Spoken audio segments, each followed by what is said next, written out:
హైదరాబాద్ లో సంక్రాంతి ఎఫెక్ట్ కనిపిస్తోంది. ముఖ్యంగా సంక్రాంతి సెలవులు రావడంతో పట్నం జనం పల్లెబాట పడుతున్నారు. దీంతో కుక్కట్పల్లిలో రద్దీ వాతావరణం ఏర్పడింది. ప్రయాణికుల రద్దీతో కుక్కట్పల్లిలో భారీగా ట్రాఫిక్ జామ్ ఏర్పడింది.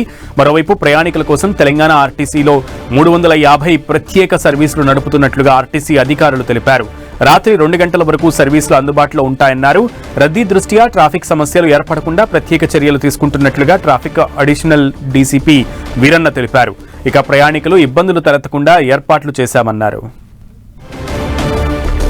ఇదే అంశానికి సంబంధించి పూర్తి సమాచారం మా ప్రతినిధి కిరణ్ అడిగి తెలుసుకుందాం. కిరణ్, సంక్రాంతి సందర్భంగా నగరవాసులు పల్లె బాట పడుతున్నట్టుగా చెప్పవచ్చు. రేపటి నుంచి ఇటు స్కూలుకు కాలేజీలకు కూడా సెలవులు ప్రకటించిన నేపథ్యంలో నగర జనమంతా కూడా పల్లె బాట పడుతున్నారు. దీంతో నగరంలోని ముఖ్యంగా ఏపీ ప్రాంతానికి సంబంధించిన వారు ఎక్కువగా నివాసం ఉండే కుక్కట్పల్లి, మియాపూర్, లింగంపల్లి వంటి ప్రాంతాల్లో కూడా కొంత ప్రయాణికుల రద్దీ కనిపిస్తుంది. ముఖ్యంగా ఇప్పటికే హైదరాబాద్ నగరంలోని వివిధ ప్రాంతాల నుంచి ఏపీతో పాటు వివిధ ప్రాంతాలకు వెళ్లేందుకు ఇప్పటికే తెలంగాణ ఆర్టీసీ 6431 ప్రత్యేక బస్సులు నడుపుతుంది. వీటితో పాటు ఈసారి ప్రైవేట్ బస్సులు కూడా చాలా అత్యధికంగా ఏపీలోని వివిధ ప్రాంతాలకి హైదరాబాద్ నగరం నుంచి కూడా ఆపరేట్ చేస్తున్న పరిస్థితి కనిపిస్తుంది. ఇక ఈసారి అంటే రేపటి నుంచి సెలవులు ప్రారంభమవుతున్న నేపథ్యంలో కూడా ఈ రోజు సాయంత్రం 4 గంటల నుంచి ముఖ్యంగా కుక్కట్పల్లితో పాటు సికింద్రాబాద్, ఎల్బీ నగర్, ఉప్పల్ వంటి పరిసర ప్రాంతాల్లో కూడా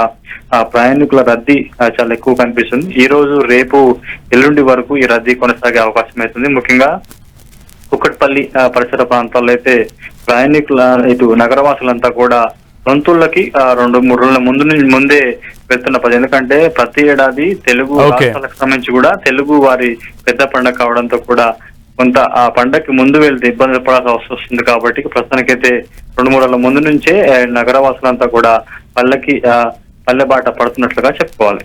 ఓకే కిరణ్.